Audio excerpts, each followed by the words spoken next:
Project Zomboid is the game that keeps on giving, with new ways to play available every single playthrough that we take on, if you know where to find the right mods, that is. In this video, I'll be taking a look at some of the best maps of recent months available on the Steam Workshop for Project Zomboid, whether they're standalone maps that whisk you off to an alternate setting, or maps that can be easily tacked on to the existing vanilla version of Kentucky. Quick reminder that all the mods in this video will be linked down in the description. Remember to like this video if you find a map to try for yourself, and subscribe for plenty more Project Zomboid mod videos and other videos entirely right here on the channel. I'm going to kick things off by taking a look at a map situated just north of the road between Rosewood and Muldraugh on the vanilla map. This is Yakar State Park, and as you'd probably expect from the name, this one is mostly focused on forest trails, scenic views, and vast amounts of trees. Originally made for a roleplay server, it makes for a nice change of pace from almost every other map out there on the Steam Workshop, which tend to be based around built-up towns and cities for a fairly obvious reason. Just because we're out in the middle of nowhere doesn't mean there aren't points of interest though, with this map featuring rustic log cabins to turn into the ideal safe house, what looks to be some kind of country fair where vendors had pitched up shop under gazebos to sell and barter all kinds of goods or services, and even some hidden cave systems to find along the trails. This is a great one to try if you're after a more peaceful place to situate yourself with some friends, then start up a campfire and just drink a few beers. So, we've had a rural map. Let's go to the other end of the spectrum entirely with this next one and check out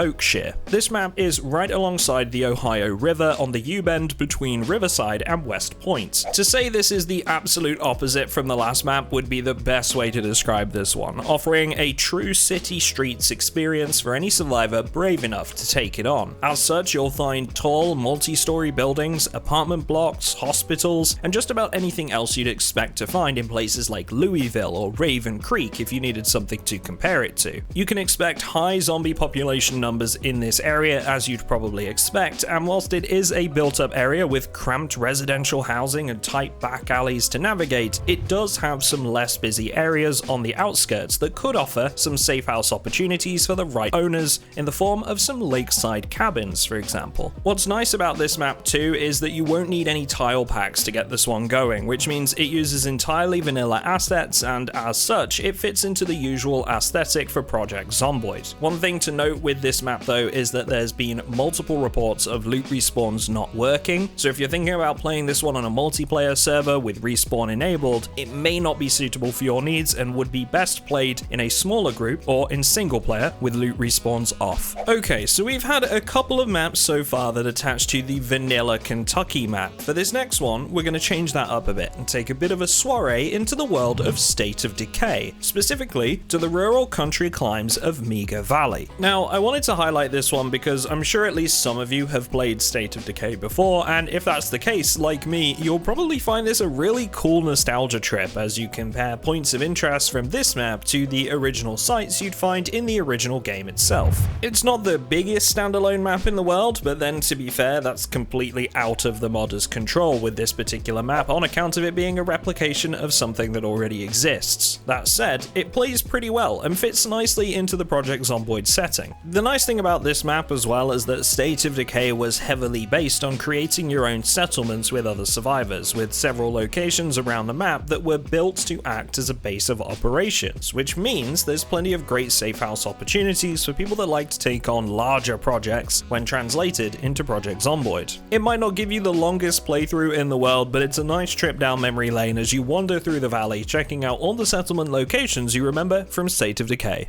Okay, back to Kentucky with the next map on the list for today, which is Elliot Pond. This modded map is, in my personal opinion, criminally underrated and needs some more eyes on it. It's situated southwest of Rosewood and March Ridge, placing it in a fairly unpopular part of the map, resulting in minimal conflicts. Sure, there's some, but it's not many, meaning you can add it to a huge amount of playthroughs with next to no issues. And what I love about Elliot Pond, aside from the name, yes, I'm biased about that, I'm a duck, come on now, is that there's just about something for everyone in this map. It's got residential areas, quiet rural outskirts areas that make for great safe houses, vast industrial sections, and plenty of points of interest to discover while you're exploring. Personally, I really liked the radio station out in the woods with a couple of trailers nearby. I can see that being where I choose to set up a safe house just because because I love turning small spaces into refurnished post-apocalypse havens, but there's loads of options with this one, and you can tell the creator thought about base locations while they were creating it. Keep in mind with this one that it requires quite a few tile packs to run, so if you like to keep things light and breezy with your mod lists, it might not be for you, but who am I kidding, you guys probably have like 400 mods or something ridiculous anyway, and as such, this probably won't bother you. Now, we've had a whole bunch of fairly grounded maps in this video so far, so it's time to really push the boat out and go for a map that's a spectacle with the next one, something exciting and entertaining. And what's more entertaining than an amusement park? This is the ValueTech Amusement Park made by Simon MD, who is honestly getting a real reputation for making maps that do something different, and I absolutely love that. I've worked with Simon before on our own maps for our multiplayer server. He does great stuff, and with his maps there's always something to see that almost nobody has done before. The map itself is joined onto 2 other maps Simon has made, which are both worth checking out in themselves, all located just to the south of the Louisville refugee checkpoint.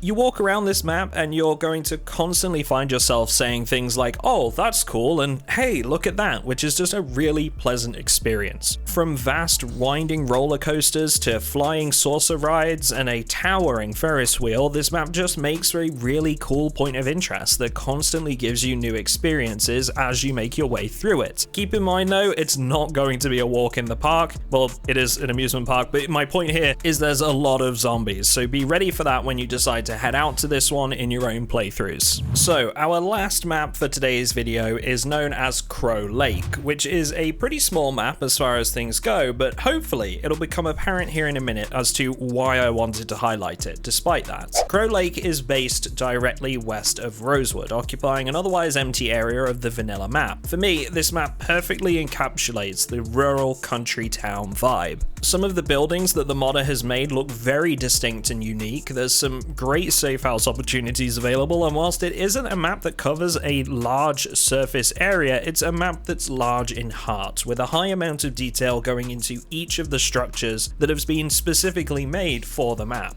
Despite its size, there's a couple of really cool points of interest on this one too, including a bunker hidden away at the end of a forest trail that's just perfect for survivors looking to build out their own base on an empty framework, and a sprawling mansion that has some incredibly intricate designs within, complete with its own tennis court, art gallery, and indoor gym. This map to me is proof that the best creations in the workshop don't need to be packed full of stuff to be a really good mod. They just need to show a lot of love has gone into making it. Lastly, something this map does very well is ensuring that it doesn't have any conflicts with other maps. The cells were specifically chosen to avoid conflicts according to the modder, and they've even gone to the lengths of putting a couple of other maps on their workshop page that make for really good additions to their own if you're looking to expand the surrounding area. And these maps are called Redbird Ranger Station and Checkpoint 3 of the Secret Z Checkpoints mod. So that's just about it from me in this one, folks, but if you enjoyed this video and you're after the maps themselves, you can find those linked down in the description. I make mod videos about Project Zomboid all the time, and there's plenty more that are hitting the workshop every month, so I'm sure this won't be the last video I do on these kind of things, and there's already a bunch more to see on the channel if you haven't looked at them already. Lastly, a very special thank you to all of my existing Patreon subscribers for supporting the channel at just £3 a month, joining our whitelisted Project Zomboid server where we host unique themes like Cryogenic Winter, Stalker, and even next month, The Last of Us wipe coming in July. Seriously, I couldn't do all this without you guys, so thank you for your support. And if you want to join them, there's a link in the description. Thanks everyone, and I'll see you all in the next one.